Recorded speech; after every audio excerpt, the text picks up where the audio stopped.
If you were fixing your bra straps, fussing with wires, or battling your bra during this podcast, stop right now. You'll want to hear this. Those bra problems, those problems you thought you had to live with, Third Love has solved them. Their bras make it easy to get what you want, whether it's ultimate cleavage, a smooth look, or stopping your shirt buttons from pulling. With over 60 sizes, including half cups you won't find anywhere else, you'll never be stuck between two sizes that don't fit. So stop settling for bad bras. Now's the time to treat yourself and get your problem solved. Save $15 on your first order with code PODCAST15 at thirdlove.com.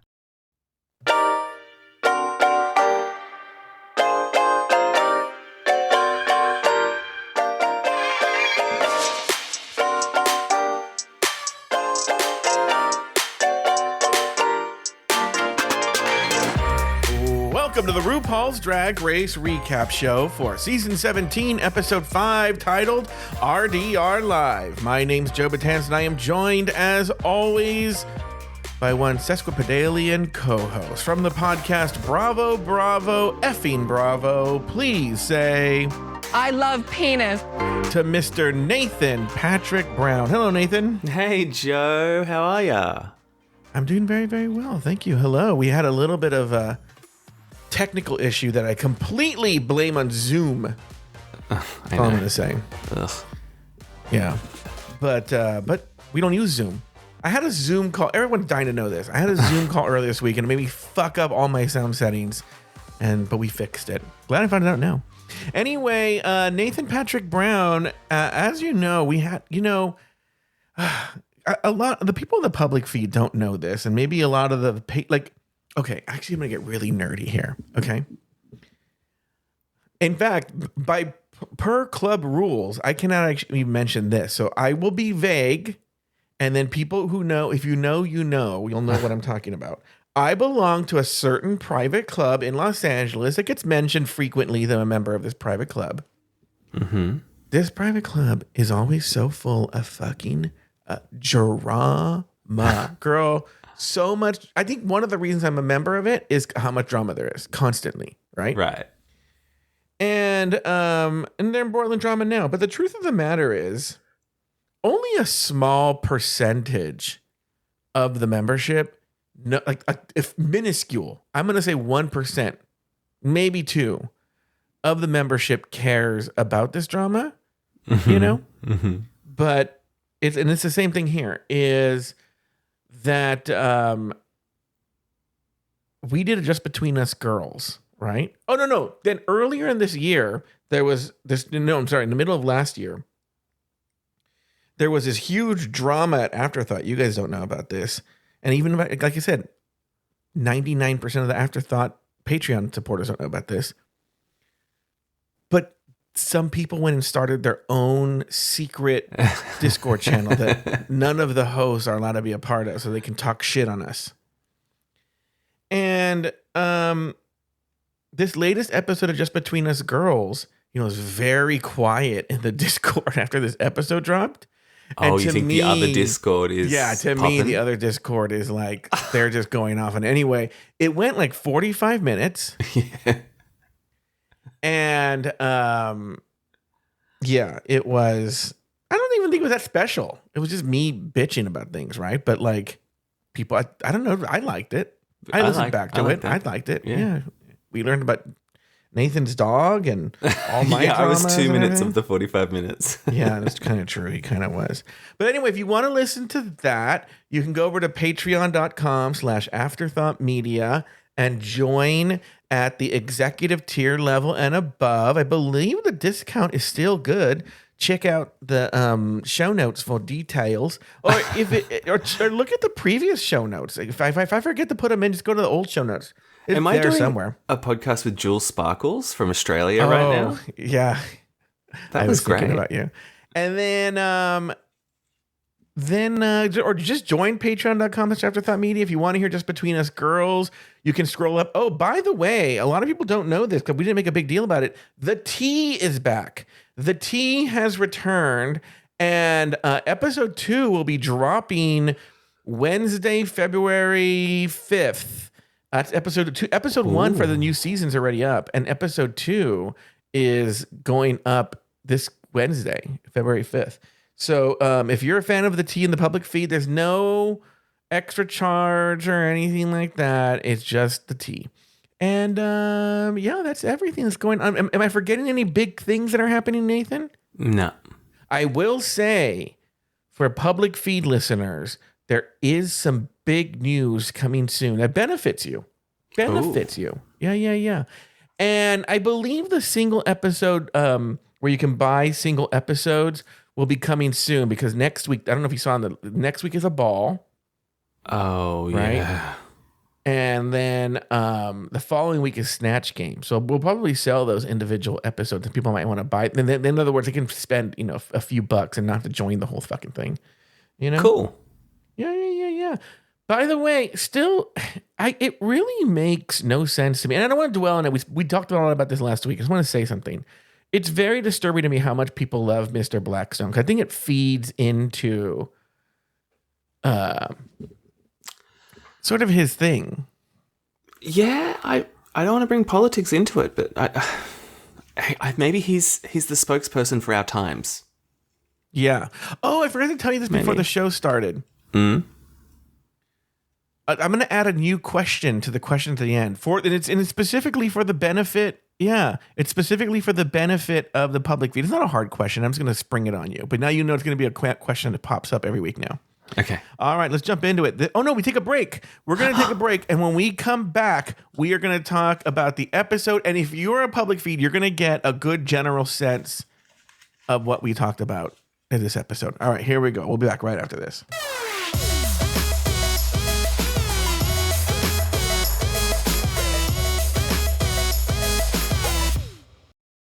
Work management platforms. Ugh, endless onboarding, IT bottlenecks, admin requests. But what if things were different? We found love in an open space. Monday.com is different. No lengthy onboarding. Beautiful reports in minutes. Custom workflows you can build on your own. Easy to use prompt-free AI. Turns out you can love a work management platform. Monday.com, the first work platform you'll love to use. When you think about businesses that are selling through the roof, sure, you think about a great product, a cool brand, and brilliant marketing. But an often overlooked secret is actually the businesses behind the business, making selling simple. For millions of businesses, that business is Shopify. Nobody does selling better than Shopify. They're the home of the #1 checkout on the planet and the not-so-secret Shop Pay that boosts conversions up to 50%, meaning way less carts going abandoned and way more sales happening. So if you're into growing your business, your commerce platform better be ready to sell wherever your customers are scrolling or strolling, on the web, in your store, in their feed, and everywhere in between. Businesses that sell more sell on Shopify. Upgrade your business and get the same checkout Allbirds and Skims use. Sign up for your $1 per month trial period at shopify.com/start selling, all lowercase. Go to shopify.com/start selling to upgrade your selling today. Shopify.com/start selling. You know what makes every outfit look better? The right bra from Third Love. Their bras make it easy to get ultimate cleavage, a smooth look, or even stop your shirt buttons from pulling. They make over 60 sizes, including half cups you won't find anywhere else, so you'll find your perfect fit. Third Love solves bra problems, or what they call brablems. Real women test every style they make. Comfort and support are guaranteed. So stop settling for bad bras. You deserve better. Get your problem solved today. Save $15 on your first order with code PODCAST15 at thirdlove.com.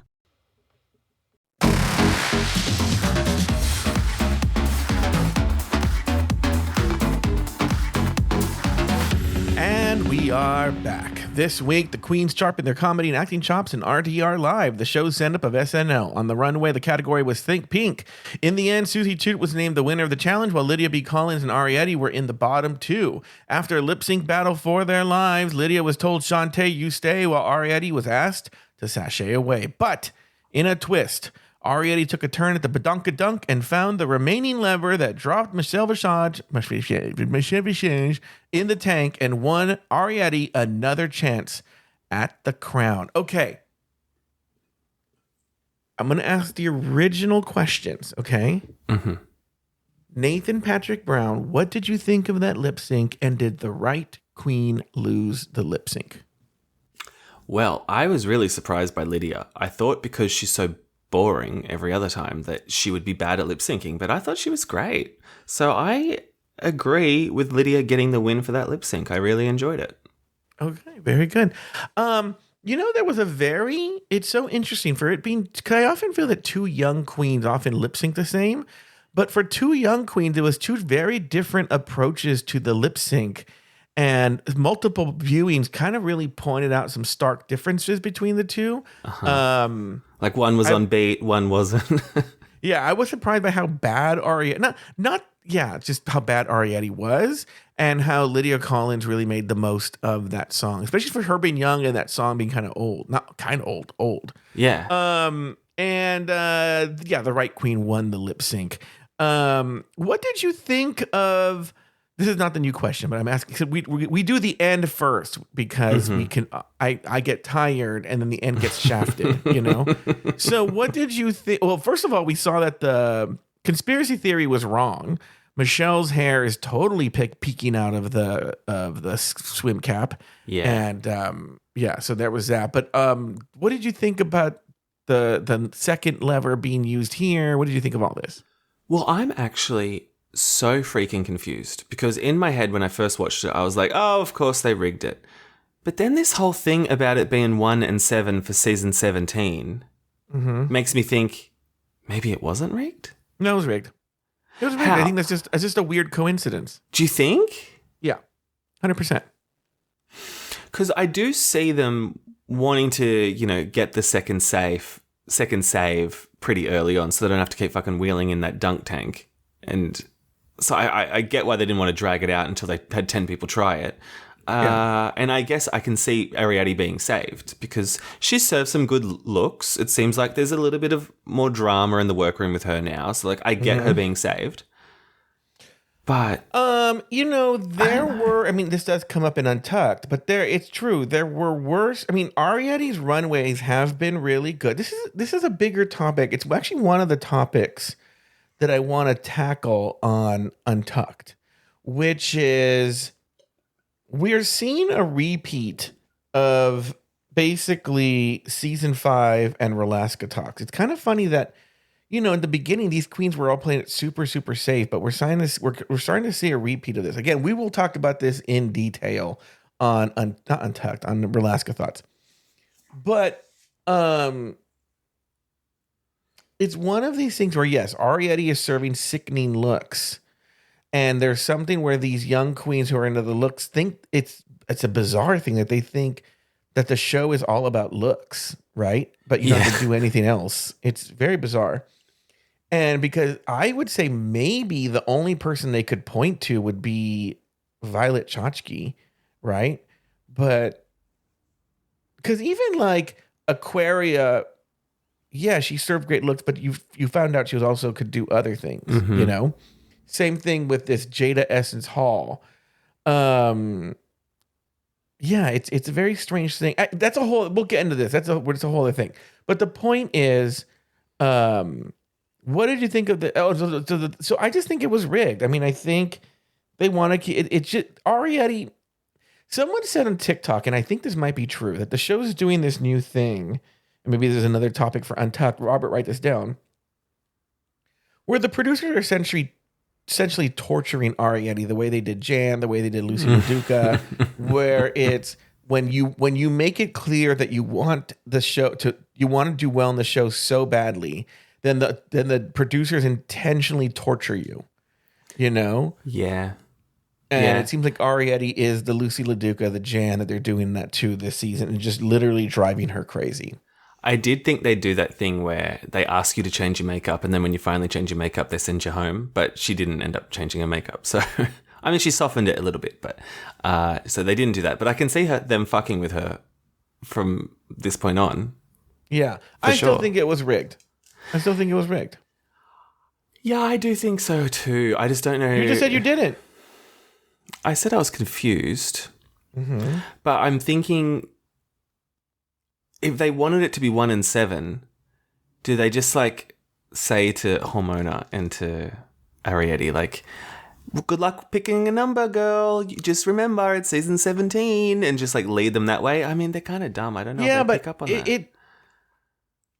Here's the deal. Look, this show is made for mouth-breathing gays for the most part, right? And this is not something they've made. Maybe we'll see in subsequent episodes. This is something that they've not made a big deal of. This is something that people on Reddit have noticed, right? And so they make it so it's like they're not dropping huge giant clues. They're not that.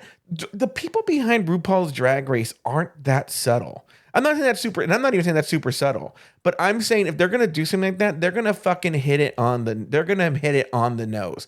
Now, once again, it just happened. We'll give them an episode. If they hit it on the nose and like really, really hammer it home next week, then I'll be like, okay, maybe there's something to it. But if they never mention it, I'll be like, yeah, I just think that was a coincidence that those were the numbers. Because by the way, they're backwards. It's 71. Well, yeah, it doesn't make a lot of sense. Yeah. So anyway, I don't think there's anything to it. I just think it's just rigged. If I'm being honest with you, and I'm glad they rigged it. They didn't want a repeat of It's Chocolate. I've seen a lot of things too. Like, first of all, again, I want to see what they do next week. They might still do the Badonka-dunk, but now it's like, why? Instead of being saved, now maybe you can win $500 or something. Maybe not. But if they don't do it anymore, I'm gonna be like, you guys are great. Thank you for doing this because it was the perfect amount of time. By the way, notice the second lever was pulled right before we get into the heat, the final stretch. Next week's a ball, okay? Which ball challenges take up a lot of time. Okay. Yeah. So they're going to use every fucking second that they can of the time that they have so they're not going to want to waste it on the Badonka-dunk. Next is Snatch Game, right? They don't want to save anybody on Snatch Game, right? And then like I said before, after Snatch Game that's when you've eliminated the what do they call them again? The queens that go home first? I forget what I'm calling them. Boogers. What are they called? Booger Wonderland. Booger Wonderland, but also like there's a name, not the early outs, but they have a name for them. Filler queens. All the filler queens. Of the course. filler queens are gone after Snatch Game is the door that closes behind the filler queens, right? Mm-hmm. So so it's just done. So like it's very well designed, very good. It was fun, and now it's done. We don't have to do it. But if they bring it back, and then you're like, okay, well, I guess it's not that smart. Look, we'll know more tomorrow. Yeah, not tomorrow. Next week about what's going on.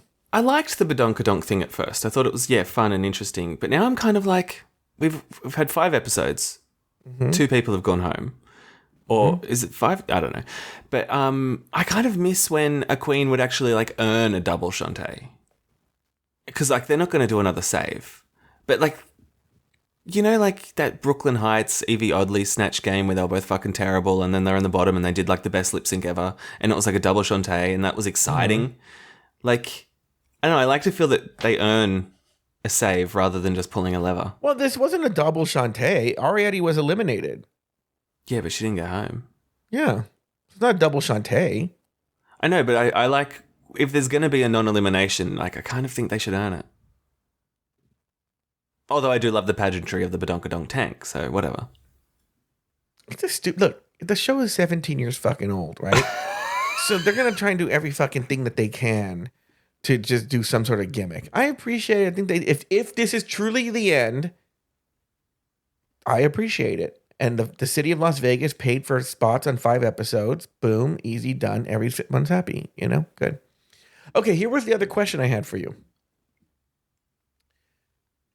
Because I feel sorry that we do this and then like we come back at the end and then they missed everything, right? What was your big takeaway from this episode? Did you have one thing that you're like, this is the thing that I really took away from this episode? The writers of these challenges need to be slapped in the face and be told that they're not funny and that they can't just like do what SNL does in a week. They need a fucking wake up call. No, SNL. Okay, first of all, a lot of people might say that SNL is not very good either, but SNL does, starts on like a Monday or Tuesday, and then they have a show by Saturday. Yeah. These people had all the time in the world to do it. Now, in a previous life, when I didn't have 2 jobs, I don't remember last year, and if people don't know this, you can go to last season's RDR Live, where I produced a whole episode of SNL. That took me so long, right? Oh, yeah. But I did it by myself, right? Same number of sketches. And it was a million times better. And that was just me. Mm-hmm. It's horrible. The writing was horrible. On some of the sketches, I don't even blame the queens. Some of the sketches, the judging makes no sense, because you're like, that's exactly, you wrote the lines and the person's doing exactly, and we're going to get into that. But they need to be shot. They do. My big takeaway was, I didn't think this before the episode, and I might think this now.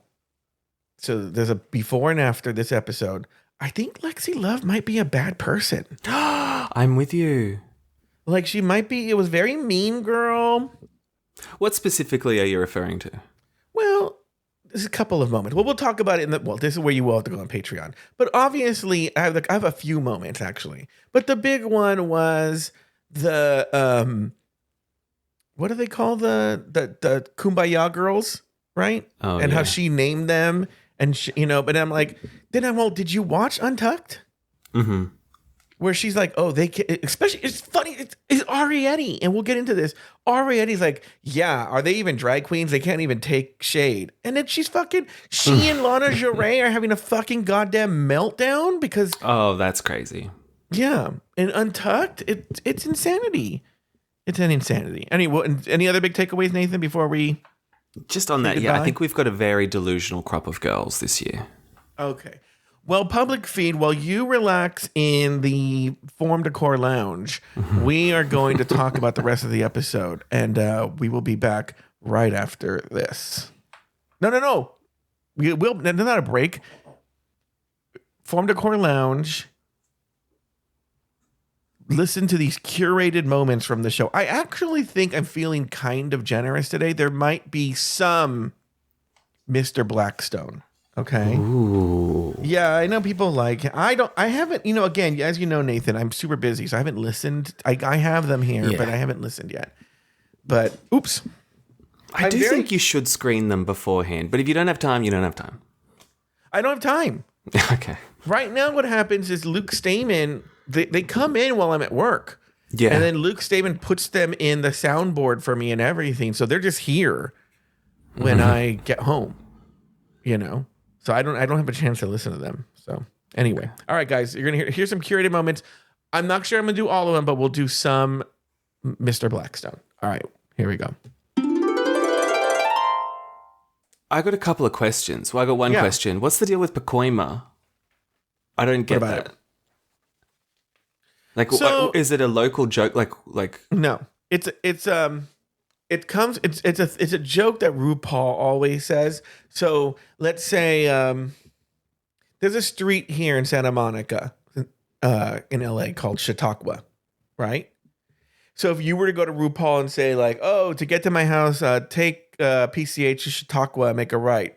And then the joke RuPaul would say would be like, Chautauqua, don't I know her from Pacoima? And she's talked about this in her podcast. She thinks Pacoima is like the go-to So like, it's just funny that it's place. a funny place. I was like, when she's like, picture it Pacoima, I'm like, what's the joke? Thinking Pacoima There's might a lot have of, had like- some meaning. There's a lot of like RuPaul's, she's becoming like, in like the Disney universe where like Mickey Mouse is not funny. And I don't really see what the appeal of Mickey Mouse is. But in this Disney universe, like Donald Duck is clearly a better character than He's Mickey hilarious. Mouse. Hilarious. Almost all the characters, Goofy, Pluto, Chip and Dale, I mean, come on. Chip and Dale, the different people, right? They're all better than this Mickey Mouse. I don't know, he's never been funny, right?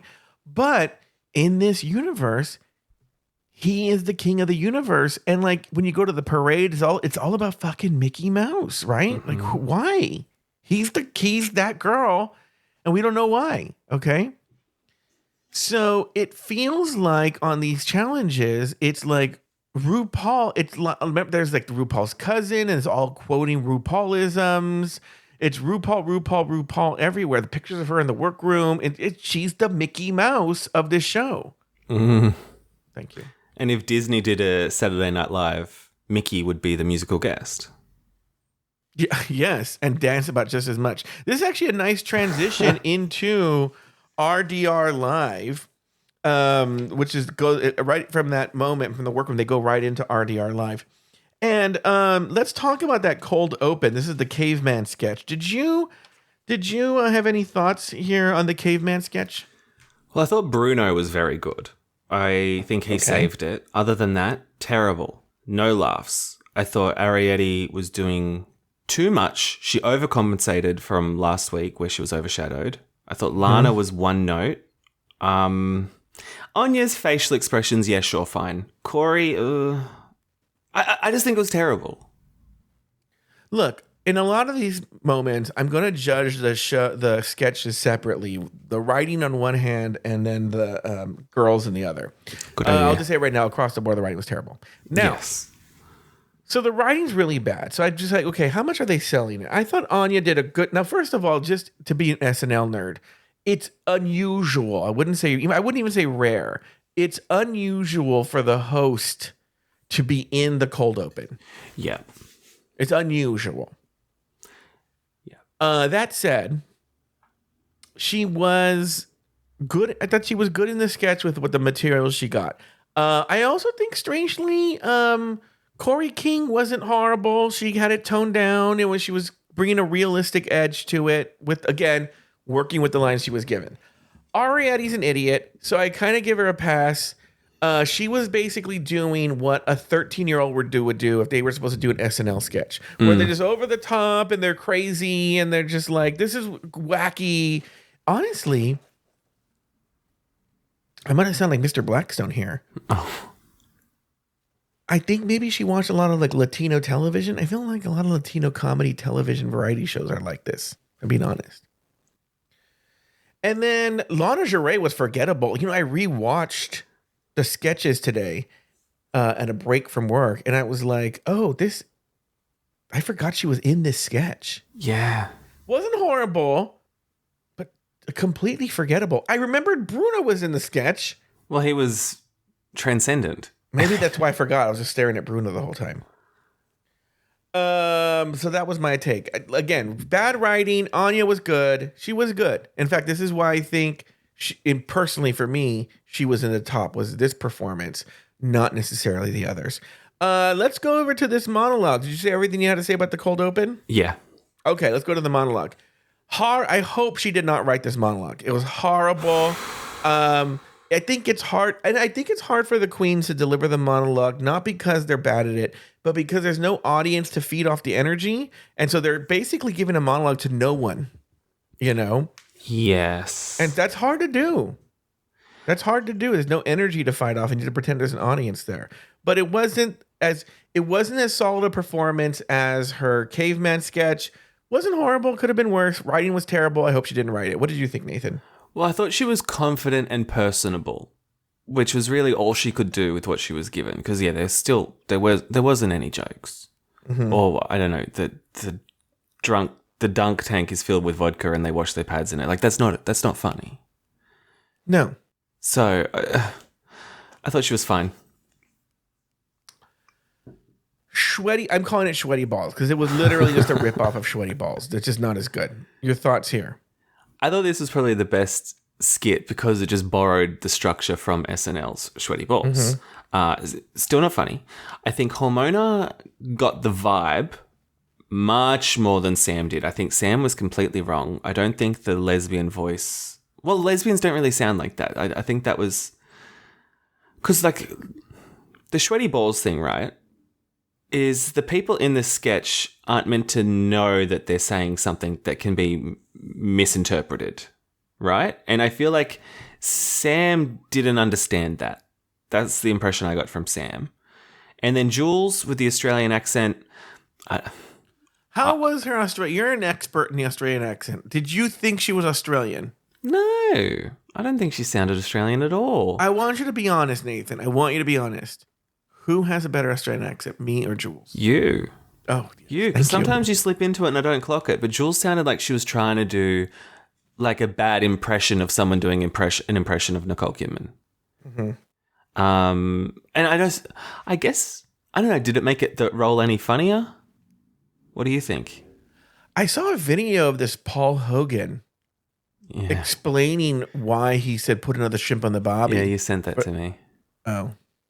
I actually found it interesting because I was like, oh, that's why he said that. Yeah. Okay. Oh, anyway, just some people hanging. He said that when he was filming the commercial, they said he had to say shrimp because people in the United States wouldn't know what a prawn was. And probably in the 80s, they wouldn't. Crazy. So do you think the Australian accent was like a good idea? I didn't understand why she did it. Did she explain? I mean, I know she did, but I was She so just bored said by her. she thought it was funnier. Yeah. Whenever you do an accent to be funny, no one should ever do an accent just to be funny. That's silly. Okay, look. I'm going to say something right now. I'm not even, and I know I'm in the minority here, this is controversial. I'm not even a big fan of the original Sweaty Ball sketch. Okay. Oh. I don't hate it. I'm not as big a fan as some people are, right? And it requires strong writing because you don't want to be super on the nose, which it is on the nose. That's the point is it's a really taut tightrope that you have to walk to go from, and I'm not saying that SNL always nailed it, to go from this is clever to this is not, right? Mm-hmm. On top of that, you have to have some really strong performers doing it. And they had some big performers. They had Anna Gasteyer, Alec Baldwin, and was it Nora Dunn? I don't remember who did the originals. Or I don't know. Betty White did one with a muffin. Okay. That was good. So, and the thing is, you're right. You're right. The thing in the sketch, the reason we are all laughing if we think it's funny, is that the hosts are genuinely having this a sincere conversation. So you have to be sincere when you do it. You're not winking at the audience, right? You're not laying it on thick. When you're good, you're literally having, it's almost like method acting, that you're genuinely having this conversation. Mm-hmm. And you really truly believe in what you're saying, and it's not funny to you, you know? And these girls, all three of them, Hormona, Sam, was it Jules was the Australian one? Mm-hmm. They were all winking at the camera. And this is actually one where the writing was bad, but the writing was only 50% of the problem. The other 50%, even Hormona, were doing this thing where they really wanted you. Remember what was the joke? You guys remember this stuff better than I do. When Alexis Michelle, remember she was. Did you get the tea on Kunt? Yeah. Did you get the tea on Kunt? Thank you. It was a lot of kind of that. Like they really wanted you to know that they knew what they were saying. And then, I'm going to even guess here. I'm going to guess that you whore, or what Hormona said to Sam, was not in the script. I'm going to guess that was an ad lib. Yeah. Because it doesn't make sense. It doesn't make sense if they truly believe they're talking about beavers. Yeah.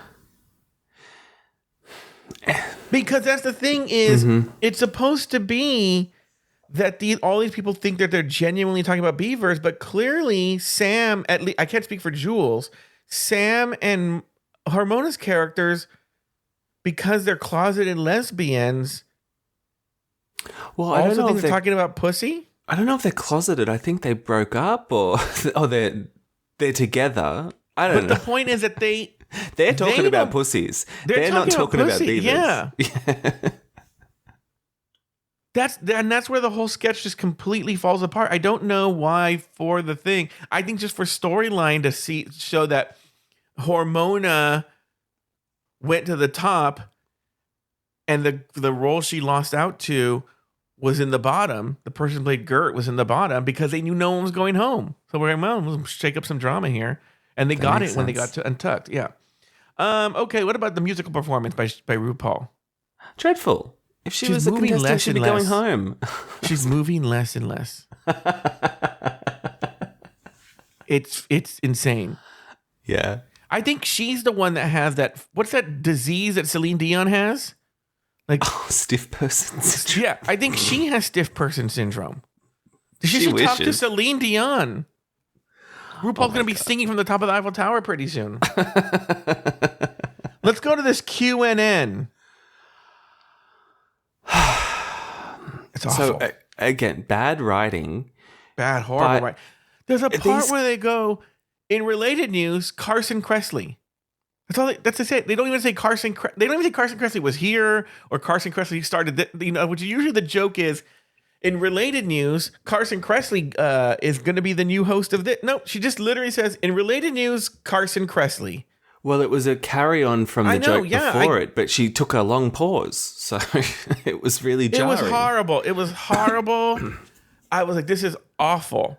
My main issue is that Patti LuPone would never star in a revival of Cats. Like, it's not even plausible. So that's why I'm thinking, what gay wrote this that they can't No. even get their fucking facts straight that Patti Forget LuPone that. hates Andrew Lloyd Webber? Forget that. The joke was look at the structure of the joke. It's just so okay. I'm going to admit something that I've never admitted anywhere on the air, and thank God I don't think this exists anymore. I wanted to be on SNL writer or being on SNL, so I was like 9 or 10. I wrote fakakta like news jokes for Weekend Update. I loved Weekend Update. Okay. Yeah. And I recorded myself on a tape saying these jokes, right? This Cats joke, the most of the structure of it was what I would have written. I only remember one joke that I wrote. I was so proud of it. That Whoopi Goldberg's sister was running for mayor of Hollywood, and her name was Hooray. And her slogan was Hooray for Hollywood. That was the joke. I was 9 years old. They would have had this joke on this news thing, right? Yeah. So the thing is that they're going to bring a production of Cats with actual cats. That was the fucking joke at first. Just to set up this and with Patti LuPone. Okay, I would have been like, oh, who's okay? So there's actual. Tell me how this works. There's actual cats who can't sing, dance, or know what directions are. And what role is Patti LuPone in this? I guess Deuteronomy, if we're going the Judi Dench route. And everyone else. I thought Nathan really participated in this. He was like, well, of course she played Deuteronomy. All right. Okay. And then just so they could set up that stupid joke about pissing everywhere. It was horrible. It was so bad. It was bad. It was bad. Yeah, and I thought, Lexi was and Crystal. There were two. I don't know if they could have made any of those jokes funny, but they didn't say them as if they were jokes. I want to believe that at least one person in the history of the show, one in the history of the entire show, that's worked on this show in some capacity from seasons 1 through 17 currently listens to this show. Okay. Can you please, I'm begging you, tell someone, and I will do it, and I will be good about it.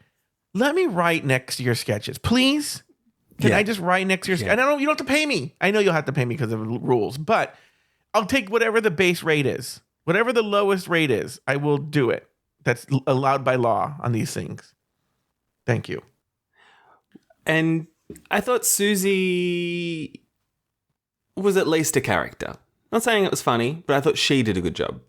And it was a character that that they just, that's just the character they're going to write. And when it was like, she did a good job. Look, again, like Anya in the opening sketch, she sold whatever material they gave her. Mm-hmm. You know? I mean, I remember I literally cringed at the freaky money joke. Like, that's how they paid, right? I'm like, oh, this is And horrible. now it's on TV. Like And they were trying to now make it's that on a catchphrase. TV. Rue, pay me. Pay you what? Pay you what? Okay, the Golden Girl sketch. I thought Acacia was good in that she was doing Blanche. Still not Nathan? funny. Nathan, She was good. she did a really good Rue McClanahan. She did a good Rue. Even though she's... I don't know if she's playing Dorothy or Blanche. She did a good Blanche. Butthole was terrible. She didn't Absolutely know what terrible. she was doing. She didn't know the character. This is kind of where Acacia went wrong. Well, no, maybe she couldn't do anything because she didn't write the sketch. The picture it joke was all wrong. That's not how picture it works. No. Picture it is usually in teaching a lesson. It's almost like a version of the Rose stories. You know, it's like, Sophia would say something like, they'd be like, oh my God, what are we going to do? This mobster wants to blackmail, we have to pay this mobster $500. He's going to break all of our legs. Did I ever tell you about your Uncle Gennaro? Uncle Gennaro, the one that died in a sinking ship? Well, that's what I told you how he died. Picture it. Sicily, 1919. And then she goes into the story, right? Yeah. Because it's supposed to teach a lesson, Uh-huh. And at the end, the lesson makes no sense. She'd be like, and then he, and then that's how he opened up a sock factory. And then Dorothy goes, Ma, that has nothing to do with what we talk about. Yeah. And she goes, I know, but I wanted some socks. Or some stupid shit, right? Yeah. They didn't use it at all. She just said, like, picture it Pacoima. That was they just shoved it in. It made no sense. It wasn't even the way that they use it on the Golden Girls. Yeah, again, the writing was bad, but I And the way was she trying to delivered was listen bad. to what she said, and there are ways she could have done it, Sophia, and she just didn't. She And she went did the left thing when whenever she- she should have gone right. And then she did that thing. But then also there was no consistency in the So you're telling me, okay, let me just finish the thought I had originally, which is then she walked out. She did that thing where a young person always does the way an old lady walks out, right? Where they're shaking their butt. Okay, stop that. All right. Let's even talk about the characters. The doctor comes in. He's completely clueless that Blanche wants to fuck him. He's totally grossed out by Sophia. But then at the end, he wants her to give him a gum job in the other office Yeah. out of nowhere. Yeah. It's bizarre. Yeah, it wasn't funny. Did you think that guy did a good job? Because he's a Who working actor. is that guy? He was on Broad City, and I think he maybe is a writer on Hacks or created Hacks, but he's in Hacks. I want to have sex with him. Do you know he's straight? No, Yeah. Nathan. Yes. He's Nathan. No, Bitch. He's Nathan. straight. He's not straight. No, Well, he's married to a He's- woman. He's telling you he's straight, but that faggot is not straight. I'm telling you right now. Yeah, straight. All right. You'd give him a gum job. Walking straight to Mickey's after they shot the thing. He won't that be day. walking straight after he leaves Yeah. Mickey's. Yeah. Our Mona Lisa is giving us cotton candy couture. But unfortunately, that bitch has got diabetes, and now so do we. Wait, did he say diabetes? Yeah, what does that mean? I don't even know if that makes any sense. The ruching is sloppy. The flowers look like they were hot glued with her blood sugar, and the whole thing screams mother of the fried chicken. By the way, that wig, less shake and go and more shake and bake. Eat a salad, Tubby. I thought she looked nice. I thought she looked fine. She looked really good. Mr. Blackstone is just a fucking hater. I don't know. Now what that to he say. knows what a shake and go wig is, he's just going to use that every week. Yeah, it's gonna be his thing then. Now that he's learned what. Do you think he watches the show? No, but I think he listens to this podcast. Oh, you're right. You're right. So, what did you think of the outfit? Yeah, I thought she looked good. I mean, she kind of does the same thing every week. Yeah. I don't know if that's true or not, but that's the feel I have as a viewer. Well, when you're heavier, you're always gonna look kind of matronly when you try and dress up. So you do glam, you're just gonna look matronly and like. She always ends up looking like the fairy godmother from Shrek 2. Yes. Yeah. Yeah. That's a really good comparison. She does look like that. Yeah. All right, let's move on to Susie Toot. Here we go. Who actually landed up winning the challenge? Now, Not off this look, though. Yeah, oh, she's a clown. So I don't know if Mr. Blackstone's really into clown. Let's see, let's find out. Susie Toot rolled in like a fucking deranged birthday clone. She heard Party City was going out of business and showed up on the last day to buy the leftovers. I haven't seen such a Harlequin fail since Gaga in Joker Folie Adieu. The Harlequin bodysuit is giving shitty Precious Moments figurine. The oversized balloon sleeves are pure chaos. And the tulle accent scream Pinterest cringe. Can someone please pop those balloons and tell Melissa Manchester that this time it's okay to cry out loud? I don't even.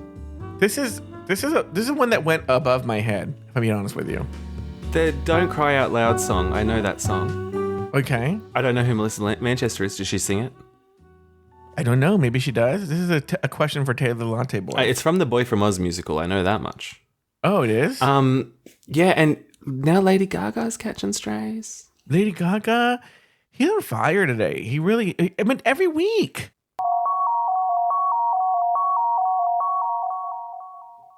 All right, back on the main stage, Anya Nerve, Harmona Lisa, and Susie Toot are placed in the top, while Arietti, Sam Starr, and Lydia Butthole Collins are in the bottom. Later, Susie Toot is named the winner of the challenge, while Lydia B. Collins and Arietti are placed in the bottom two, forcing them to face off in a lip-sync battle for their lives. The song, Boogie Wonderland by Earth, Wind, and Fire. In the end, Lydia has told Shantae, you stay, while Arietti was asked to sashay away. However, like previous episodes, Arietti was given a chance to pull a lever. If she pulled the lever that if the pulled lever dunked Michelle in the tank, then she would win a place back in the competition. In the end, Michelle fell into the tank, much to Rue's delight, and won Arietti another chance at the crown. Nathan Patrick Brown, any final thoughts on the episode? Good for Susie. Who would have thought that Susie Toot would be the front runner? And she's the one that I'm liking the most, which I'm shocked by, but good for fucking her. And yeah, she won based on performance, not the look, but who cares? And I think Acacia maybe should have been in that third top spot instead of Hormona, maybe. And good for her. She's doing better than I thought as well. And that's all. Yeah, you know, on the Meet the Queens episode, wasn't Lori on it? Mm-hmm. And we stupidly and famously did not, because of time, did not do our picks for this year. But I think Lori may have saved us because I think she said, and congratulations to the winner, Susie Toot. And we all laughed. I thought, stupid Lori. What does she know? Stupid Lori with her stupid jokes. Meanwhile, I think I had Joella as like in the top 4 or something. So what the fuck do I know? You text me. I never picked, so I can't play. Oh. Any other final thoughts there, Nathan? No. What about you? No, I think this was a pretty, we covered everything. Pretty standard episode. I don't think we really have, pretty straightforward there. Oh, great. All right. Well, that's going to do it for this week's episode of RuPaul's Drag Race Recap. Be sure to join us next week and every week as we continue to discuss, dissect, and deconstruct each brand new episode of RuPaul's Drag Race Season 17. So for Nathan Patrick Brown and myself, sashay away until next week.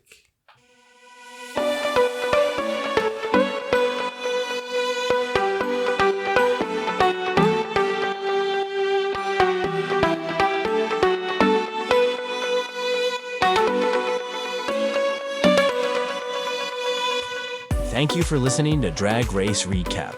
Have something to say? Leave us a voicemail at speakpipe.com/afterthoughtmedia. You can also email us at dragracerecap@afterthought.media. For more Drag Race and LGBTQ+ content, support us over at patreon.com/afterthoughtmedia. This podcast was produced by Luke Stamen. You can follow Nathan Brown over on Instagram at NathanBrown90. Follow Joe Betance on Instagram at Joe Betance. Special thanks to these expensive tier Patreon supporters: April Pacheco, Astute Girl, Brad Coley, Derek Byers, Doofus Maximus, E. Smith, Effie Wop, Emma, Phil Skit Pony, Blind Suki, Humble Pie, J. Thomas Plank, Kathy Zender, Katie Whitmire, Lauren Eckert, Lucy Carrasco, Luke Stamen, Mary S., Mike Yeager, Nikki Baker, Nikki Pettit, Polly, Poppy Woods, Ricardo Herrera, Runner Brandon, Sarah Yu, Tom Bombs, Travi Cosmos, and Troy Anderson. Drag Race Recap is an Afterthought Media podcast.